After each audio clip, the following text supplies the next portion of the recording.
Hi friends, tomato ಗೊಜ್ಜು ಮಾಡೋಣ ಅಂಥೇಳಿ 5ರಿಂದ 6 ಟೊಮೊಟೊ ಕಟ್ ಮಾಡಿದ್ದೀನಿ.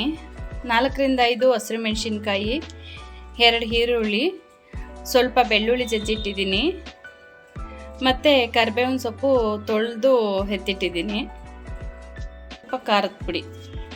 ಟೊಮೊಟೊ ಗೊಜ್ಜು ಮಾಡೋದಕ್ಕೆ ಈಗ ಒಂದು ಪಾತ್ರೆಯಲ್ಲಿ ಸ್ವಲ್ಪ ಬಟರು ಮತ್ತು 3ರಿಂದ 4 ಸ್ಪೂನಷ್ಟು ಎಣ್ಣೆ ಹಾಕಿದ್ದೀನಿ.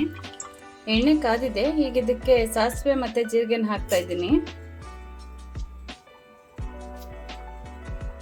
ಸಾಸಿವೆ ಮತ್ತು ಜೀರಿಗೆ ಸಿಡಿದ ಮೇಲೆ ಈರುಳ್ಳಿ ಮತ್ತು ಹಸಿರು ಮೆಣಸಿನ್ಕಾಯಿ, ಕರಿಬೇವಿನ ಸೊಪ್ಪು ಹಾಕೊಳ್ಳೋಣ. ಈಗ ಸಾಸಿವೆ ಮತ್ತು ಜೀರಿಗೆ ಎಲ್ಲ ಸಿಡಿದಿದೆ. ಇದಕ್ಕೆ ಈರುಳ್ಳಿ ಹಾಕೊಳ್ಳೋಣ.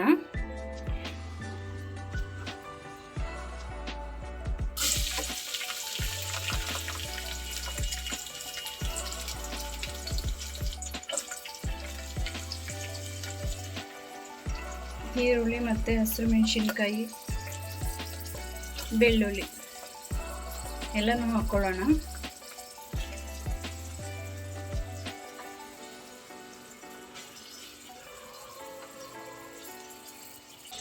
ಈಗ ಇದರಲ್ಲಿ ಸ್ವಲ್ಪ ಉಪ್ಪು ಹಾಕ್ಕೊಳ್ಳೋಣ. ರುಚಿಗೆ ತಕ್ಕಷ್ಟು ಉಪ್ಪು ಹಾಕೋತಾ ಇದ್ದೀನಿ. ಈಗ ಈರುಳ್ಳಿ, ಬೆಳ್ಳುಳ್ಳಿ ಇದೆಲ್ಲ ಹಾಕಿದ್ದೀನಲ್ವ, ಇದೆಲ್ಲ ಸ್ವಲ್ಪ ಚೆನ್ನಾಗಿ ಫ್ರೈ ಆಗಿ ಬ್ರೌನ್ ಕಲರ್ ಬರೋವರೆಗೂ ಸ್ವಲ್ಪ ಫ್ರೈ ಮಾಡ್ಕೊಳ್ಳೋಣ. ಚೆನ್ನಾಗಿ ಫ್ರೈ ಆಗಿದೆ. ಈಗ ಟೊಮೊಟೊ ಹಾಕ್ಕೊಳ್ಳೋಣ. ಈಗ ಇದರಲ್ಲಿ ಟೊಮೊಟೊ ಹಾಕ್ತಾ ಇದ್ದೀನಿ.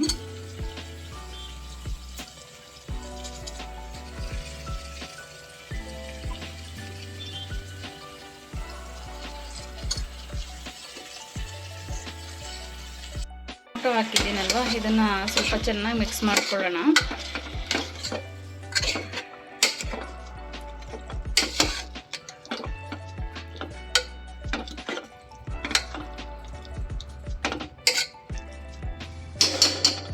ಈ ಟೊಮೊಟೊ ಏನಿದೆಯಲ್ವ, ಇದೆಲ್ಲ ಚೆನ್ನಾಗಿ ಸ್ವಲ್ಪ ಬೇಯ್ದು ಸ್ಮ್ಯಾಶ್ ಆಗಬೇಕು. ಅಲ್ಲಿವರೆಗೂ ಒಂದು 15ರಿಂದ 20 ನಿಮಿಷದವರೆಗೂ ಚೆನ್ನಾಗಿ ಬೇಯಿಸ್ಕೊಳ್ಳೋಣ. ಇದನ್ನ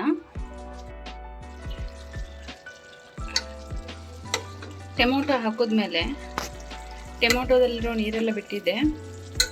ಇದೆಲ್ಲ ನೀರೆಲ್ಲ ಸುಂಡೋವರೆಗೂ ಚೆನ್ನಾಗಿ ಫ್ರೈ ಮಾಡ್ಕೋಬೇಕಿದ್ನ. ಇದರಲ್ಲಿ ಟೊಮೊಟೊದಲ್ಲಿರೋ ನೀರೆಲ್ಲ ಇದಾಗೋ ಥರ.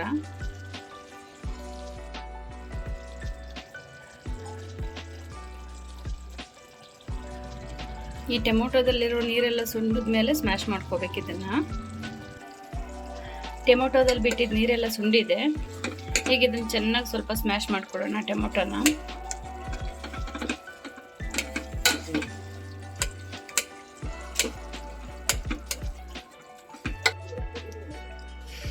ಟೊಮೊಟೊ ಎಲ್ಲ ಸ್ಮ್ಯಾಶ್ ಮಾಡಿದ್ದೀನಿ. ಚೆನ್ನಾಗಿ ಟೊಮೊಟೊ ಎಲ್ಲ ಸ್ಮ್ಯಾಶ್ ಆಗಿದೆ. ನೋಡ್ತಿರ್ಬೋದು, ನೀರೆಲ್ಲ ಸುಂಡ್ಕೊಂಡಿದೆ, ನೀರೇನು ಇಲ್ಲ ಅದರಲ್ಲಿ.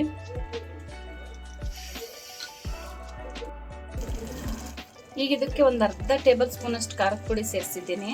ಆಗಲೇ ಏನು ಹಸಿರು ಮೆಣಸಿನ್ಕಾಯಿ ಎಲ್ಲ ಹಾಕಿರೋದ್ರಿಂದ ಖಾರದ ಪುಡಿನ ಒಂದು ಅರ್ಧ ಟೇಬಲ್ ಸ್ಪೂನಷ್ಟು ಮಾತ್ರ ಸೇರಿಸ್ಕೊಂಡಿದ್ದೀನಿ. ಈಗ ಇದನ್ನು ಚೆನ್ನಾಗಿ ಮಿಕ್ಸ್ ಮಾಡಿಬಿಟ್ಟು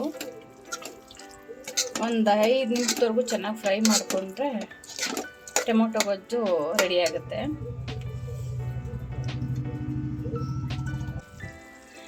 ಈಗ ಟೊಮೊಟೊ ಗೊಜ್ಜು ರೆಡಿಯಾಗಿದೆ. ಅದಕ್ಕೆ ಸ್ವಲ್ಪ ಕೊತ್ತಂಬರಿ ಸೊಪ್ಪು ಸೇರಿಸ್ತಾ ಇದ್ದೀನಿ.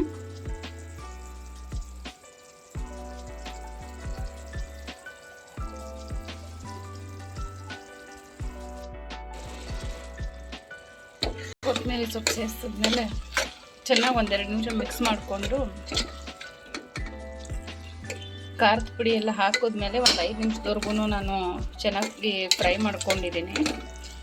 ಸೊ ಇದೆಲ್ಲ ಆದಮೇಲೆ ಟೊಮೊಟೊ ಗೊಜ್ಜು ರೆಡಿಯಾಗಿದೆ.